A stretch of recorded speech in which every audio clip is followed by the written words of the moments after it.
his 30s, who on the morning woke up, realized something was off, and drove south immediately and went to collect some guns.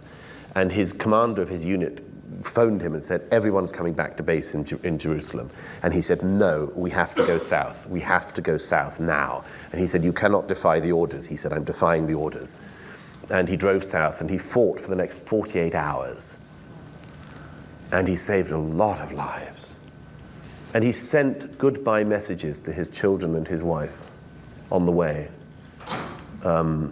Because he said, I was certain I would die.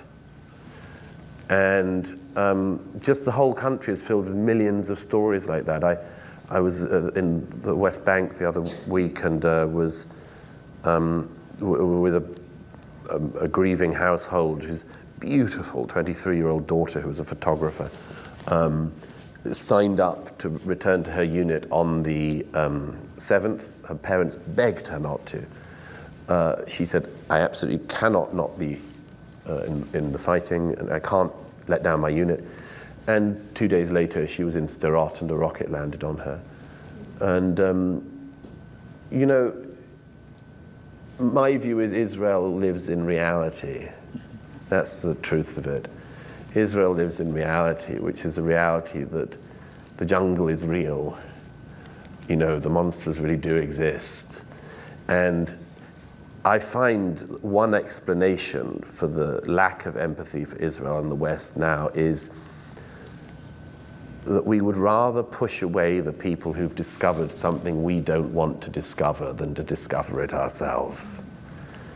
But warning, contains enough uncomfortable truths to trigger a campus-wide meltdown. Douglas Murray just dropped a nuclear truth bomb about what happens when society trades courage for comfort. From music festival massacres to selfie stick sociopaths, this isn't your professor's gentle discussion about global politics. Want to know why your grandparents stormed Normandy while today's youth can't defend their pronouns? Murray's about to shatter your safe space with a reality check that'll make your emotional support animal need therapy. If you add up all of the dead of all of the wars involving Israel from all sides, from and including the War of Independence in 1948, when Israel's neighbors all tried to eradicate it and strangle it at birth, you get up to a death toll of something like 65,000 people. And that's using the highest death tolls on the Arab side.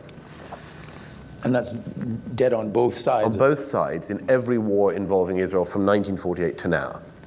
That is 6 months of average killing in Syria for the last 13 years.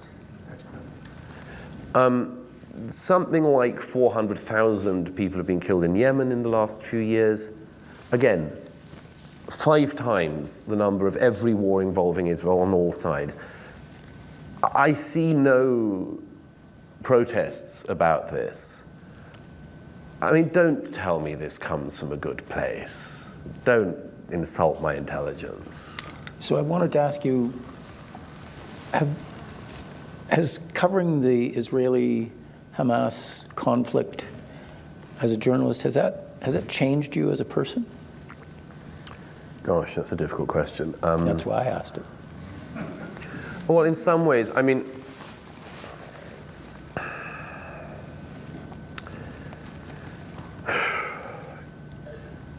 there's a scene in a novel by Ian McEwan, a great writer, called A Child in Time, which starts with a very evocative scene of a mother in a supermarket, and her child is abducted in the supermarket.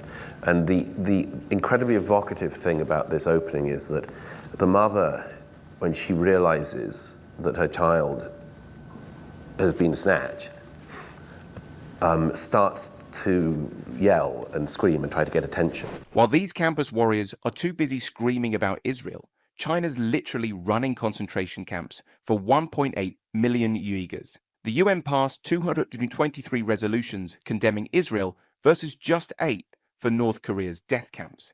And here's a kicker: Hamas spent $1.1 billion on terror tunnels instead of building hospitals, enough for 34 state-of-the-art medical centers. Funny how these human rights activists only get their panties in a twist when Jews dare to defend themselves. And there's a moment in which the other people around don't know what's happening, can't understand, are embarrassed by her, start to move away. And then there's a moment when the other people realize a child has been kidnapped. And McEwan described it as being like a glass shelter over everyone that suddenly smashed. And suddenly everyone is in the real world. Something terrible has happened. The glass smashed in Israel on the 7th of October in an extraordinary way. And the Israelis have been reminded of something they haven't seen for half a century, certainly not since 1973. And most people in Western countries certainly have forgotten, which is sheer evil. You can't. I sort of think it's part of my job as a writer to stare into the face of it, but it's pretty brutal seeing and hearing all the details. I mean, I'm very haunted by not just what happened in the kibbutz, the villages and towns, but the one in particular which haunts me is the Nova Party, because I've spent some time with the survivors and been to some of their reunions, and these are all people, for the young people here, these are all people who were just up for a party. And if this had been in Canada, and this was a roving party that went around the world, if it had been in Canada, there are people here who would have been there, and you'd know people who were there. If it had been in Britain, I'd known people who were there, and so on. And McEwan's glass shelter metaphor hits different now, doesn't it? We've been living under this cozy delusion that pure evil was something from history books. Then October 7th happened. These weren't soldiers attacking soldiers. They were kids at a music festival, just like Coachella or Glastonbury. The victims could have been your friends, your siblings, your classmates. That's the gut punch. Realizing evil isn't just some abstract concept in a faraway land. Sometimes it shows up at a rave with machine guns. I'm stunned by two things. One is the sheer horror, and the second is the sheer lack of empathy outside of Israel. I'm stunned by it. I mean, can you imagine what it's like? Obviously, some of these people are on mind-altering drugs and party drugs and things. Can you imagine what it would be like to be coming up on a mind-enhancing drug and then stare into the face of utter evil? I mean, some of the people who were there, their minds have collapsed. Some of the young people have been sectioned into asylums because when you see the kind of things they saw, and but that's everywhere across the South. So yes, it has changed me a bit. It's been a very, very stark reminder that true evil exists, and sometimes it just lets rip. I've described that Hamas has had 18 years to run the Gaza, and 18 years is the life of a child from childhood to adulthood. And they have tried to create a society of sociopaths. Yeah. Psychopaths are born, but sociopaths are made. And the glee was, from the first moment I saw the video of the unedited footage, the glee was what struck me as being highly unusual. I've seen quite a lot of wars and quite a lot of evil, but I've very rarely seen so much glee whilst carrying out acts of evil. And but there is one other thing about it which has changed me, which is a positive thing, and that's this. Every Western country has this... Some survivors are now in mental hospitals because their minds literally couldn't process what they saw. But here's the truly terrifying part. Hamas spent 18 years engineering a society that celebrates this stuff. Natural psychopaths are born, but they've mass-produced sociopaths who film atrocities with fucking selfie sticks and giggle while doing it. And half the world's response? They had it coming. That's the second trauma right there. Everyone in the West has this question of the greatest generation, those of us who grew up with stories from the First and Second World Wars, and then the people from the First World War died out, and then the people from the Second World War started to die out, and now, strangely, there are so few of them left. But there was always that question when I was growing up, which was, what would one do if it was one's grandparents' generation? Because it was pretty extraordinary. I mean, the fact that people from Canada were called across the ocean and went twice is remarkable. In my father's family, in the Outer Hebrides, nobody ever went anywhere. I mean, nobody left the island for centuries. Like, somebody came to Edmonton, but in the First World War, all the men were called up to the Navy, and then in the Second World War, all the men were called up to the Navy. No one had ever been abroad other than to France. And, I always grew up wondering, what would it be like in my generation? And I do think that's something that should be asked. Pericles, in his funeral oration 2,500 years ago, says to the people of Athens, orient yourself by these men who've died, and judge yourself according to them. Now, in America, when Ukraine was invaded, there was a poll in which Americans were asked what they would do in the event of an invasion of America, like the Russian invasion of Ukraine. And only just over 50% of Americans said that they would stay and fight. It was a minority of Democrats, a slight majority of Republicans. Otherwise, the rest of them wanted to hot-foot it to Canada, assuming it wasn't you invading, which I'd like to take as a presumption that can be true. But it was a pretty extraordinary thing. And then our grandparents crossed oceans to fight fascism, but today's poll shows barely half of Americans would defend their own damn country. Democrats are even worse. Minorities willing to fight. Talk about generational decline. The greatest generation stormed Normandy, while their grandkids can't even get off TikTok to defend democracy. Pericles told Athens to measure themselves against their heroes. Today, we'd need a microscope to measure that gap. Pretty extraordinary thing. And then the other week, the defense secretary in Britain said if Ukraine does fail in its war against Russia, and if Russia does indeed invade the Baltics, which NATO seems to be preparing for the possibility of, the defense secretary in Britain said there will have to be conscription in Britain. This sort of passed by, but inevitably there was a poll. And among young people, a minority of people said that they would agree to be conscripted. And now, there are several things to be said about this. One is, of course, in both of these countries, I suspect it would be a similar result if this was polled here. In both these countries, of course, it's totally understandable.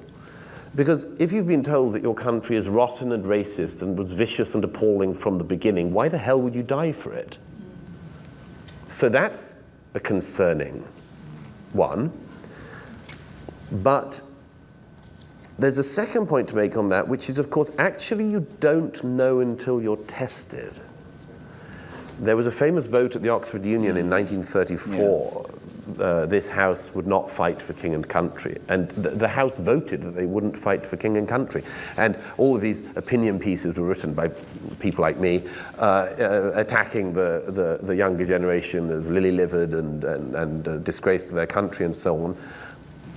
But of course, these ended up being exactly the young men who 5 years later signed up and went and fought. So you don't know. But this is a long-winded way of saying the positive thing that I've learned in Israel in recent months is that heroes come about through the events. And the young generation of Israelis are utterly heroic. I am deeply, deeply moved by them. A lot of older Israelis thought that the young Israelis had become soft, just like every other country thinks that the young have become soft. Britain's freaking out about conscription polls showing youth won't fight, just like that famous 1933 Oxford Union vote, where students declared they wouldn't die for king and country. Plot twist, those same cowardly students ended up being the RAF pilots who saved Britain's ass in World War II. Today's Western youth are told their countries are irredeemably evil, then we're shocked they won't defend them. Meanwhile, Israeli youth, supposedly soft from TikTok and lattes, just proved heroism isn't dead. Have become soft. But to hear the stories, to know the people, I mean, you know, I have friends and friends' children who are serving, but also strangers. And things like on the day, you know, there's a brilliant young man, a few years young, he's in his 30s, who on the morning woke up, realized something was off, and drove south immediately and went to collect some guns. And his commander of his unit phoned him and said, everyone's coming back to base in Jerusalem. And he said, no, we have to go south. We have to go south now. And he said, you cannot defy the orders. He said, I'm defying the orders. And he drove south and he fought for the next 48 hours. And he saved a lot of lives. And he sent goodbye messages to his children and his wife on the way. Because he said, I was certain I would die. And just the whole country is filled with millions of stories like that. I was in the West Bank the other week and was with a grieving household whose beautiful 23-year-old daughter, who was a photographer, signed up to return to her unit on the 7th. Her parents begged her not to. She said, I absolutely cannot not be in the fighting, and I can't let down my unit. And 2 days later, she was in Sderot, and a rocket landed on her. And, you know, my view is Israel lives in reality. That's the truth of it. Israel lives in reality, which is the reality that the jungle is real. You know, the monsters really do exist. And I find one explanation for the lack of empathy for Israel in the West now is that we would rather push away the people who've discovered something we don't want to discover than to discover it ourselves. But, you know, as I say... While we're busy debating pronouns in our cozy bubble, Israel's youth are writing goodbye texts to their kids before charging into gunfire. That 30-something guy defying orders to save lives, that 23-year-old photographer leaving her parents' safety for her unit, they're not Marvel characters, they're real people choosing duty over survival. But here's the uncomfortable truth. We're not mad at Israel because they're wrong. We're mad because they're forcing us to see what we're desperately pretending doesn't exist. People in the West who obsess about this in such a negative way, I mean, sorry, just one quick one. Somebody said to me at one of the Nova reunions, a young guy who'd seen the most terrible things, said to me, what would you do if this happened in your country? And I said, I don't know. But actually, the thing that went through my head was, but it has happened in my country. Not to that scale, but we had the Manchester Arena bombing where 22 young girls were blown up for the crime of going to an Ariana Grande concert. The Bataclan in Paris, the terrorists went through the disabled section and shot everyone in the back of the head. So we have had tastes of it. But the other week I was sent a video of a concert at the Bataclan the other week where the crowd were all chanting Free Palestine. And so I sort of thought, well, again, maybe, and I have thought this for a long time, maybe instead of seeing that Israel is the forerunner of the West and the outpost of the West, there will be a type of person who blames Israel for our own problems. And you see it. My country, Britain, is struggling very badly with this at the moment. The Prime Minister just gave a very unusual announcement on the steps of Downing Street saying that our democracy is under threat because we had groups of Palestinian activists so intimidating members of Parliament that Parliament couldn't operate. Well, that's, you know, and people will say, oh, that's because Israel shouldn't be fighting in Gaza. No, it's because you've lost control of your country in London. Anyhow, it's a long-winded answer, but... Well, we're getting, I think, 5 minutes we have left. Douglas, just to pursue this, your profession. Talk about collective amnesia. The same Bataclan theater where terrorists executed disabled people is now echoing with Free Palestine chants. We've got the Manchester Arena's 22 dead girls, yet we're somehow painting Israel as the problem. When Palestinian protesters are literally shutting down the UK Parliament, people blame Israel instead of asking why London's losing control of its own streets. We're not watching Israel's problem, we're watching our preview. For a minute. You're one of the best-known journalists in the world today. What drew you to journalism as a profession?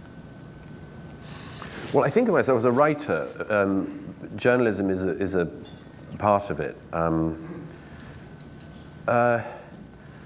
The truth is that I was always interested in words and language, and I was always interested in ideas. I thought originally when I was young I'd be a musician, and then I realized that music said something different. And whatever I had to say in words. And at least if I wrote music, it would be very angry music much of the time. No, I'm actually not an angry person particularly, but I realized at some point I was interested in ideas. That's the truth of it.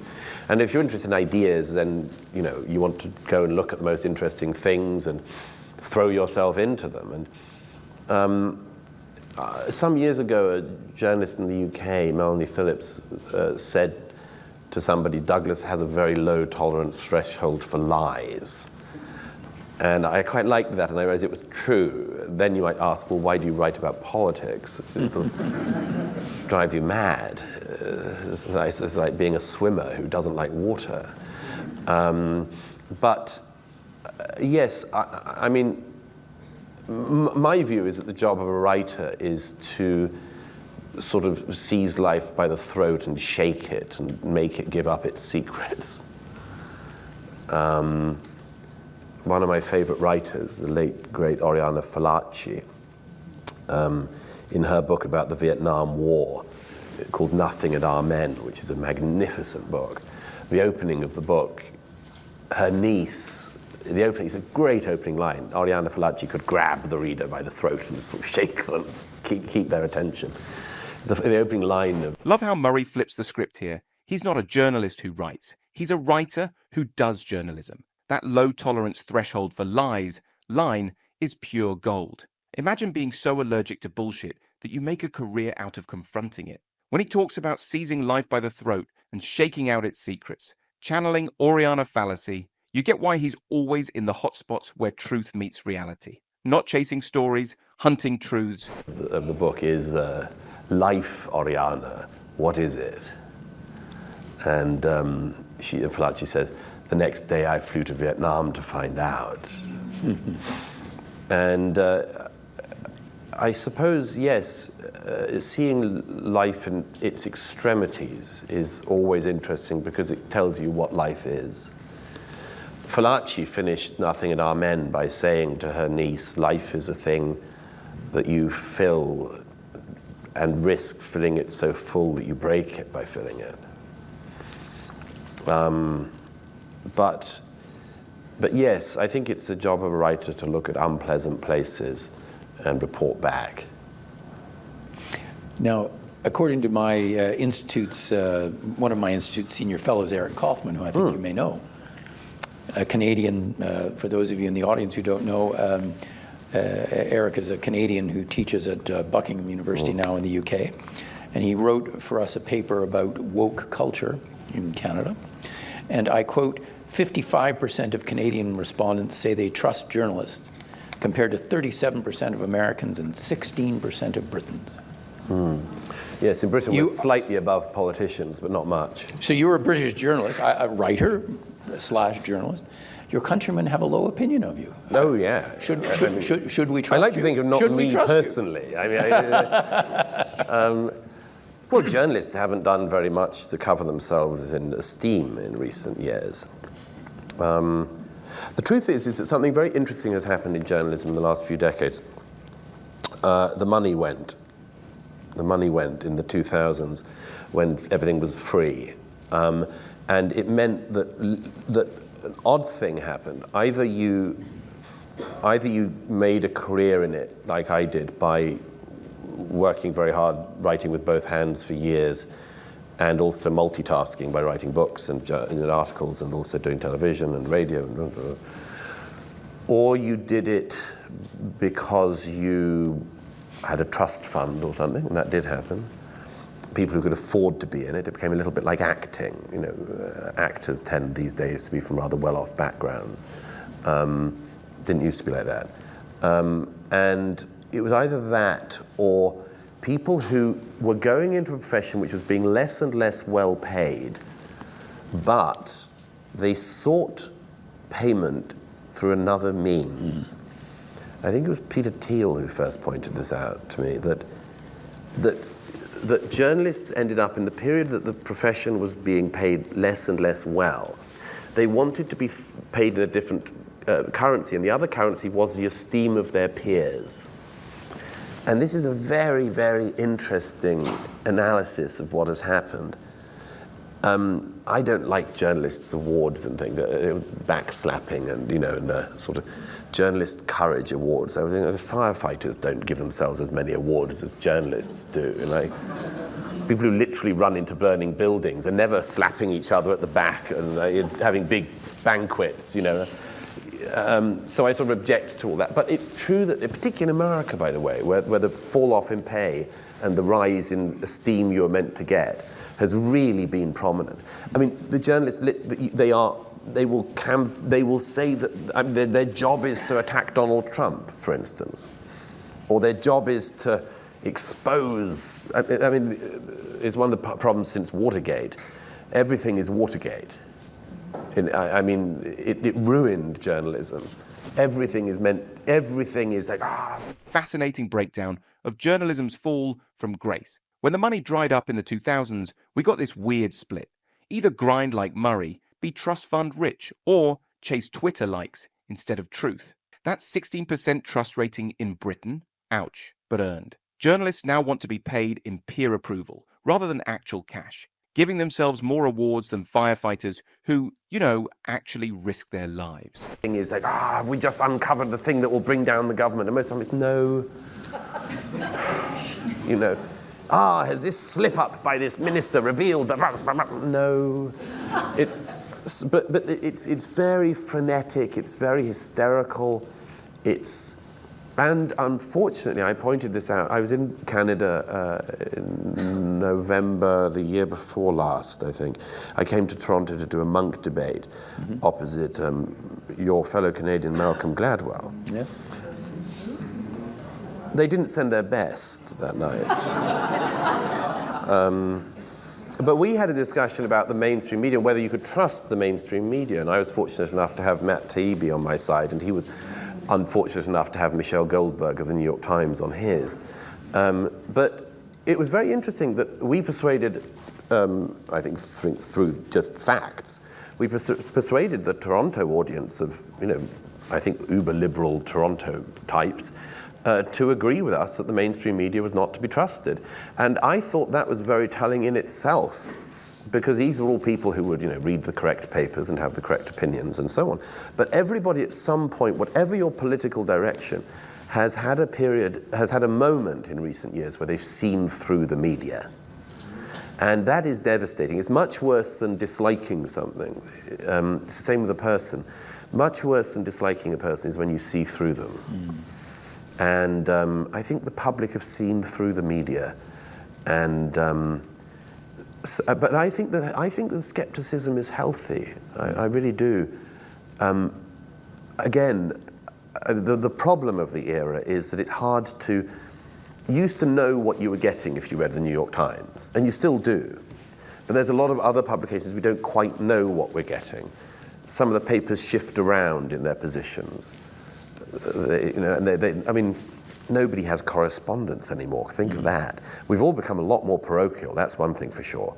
When I was growing up, the Express, which is a mid-market tabloid in the UK, had a Berlin correspondent, a Paris correspondent, a DC. They don't have any foreign correspondence anymore. And I think it's made us all rather narrow. And rather parochial, all done in the name of anti-parochialism, which is odd. Papers killed their foreign correspondents to save money, went digital to go global, and ended up making everyone more parochial. Even the Express, which used to have boots on the ground in Berlin, Paris, DC, now just aggregates tweets. The real kicker? When Murray and Taibbi convinced a room full of Toronto liberals that mainstream media couldn't be trusted, That's not just losing trust. That's people seeing through the whole operation. It's like newspapers got rid of their eyes abroad just when we needed them most, all while screaming about being more global than ever. Peak journalism is now, minister's tweet might suggest possible scandal instead of actual reporting. No wonder trust is in the toilet. So any thoughts on what Douglas and Brian Lee Crowley just discussed? Share them in the comments below.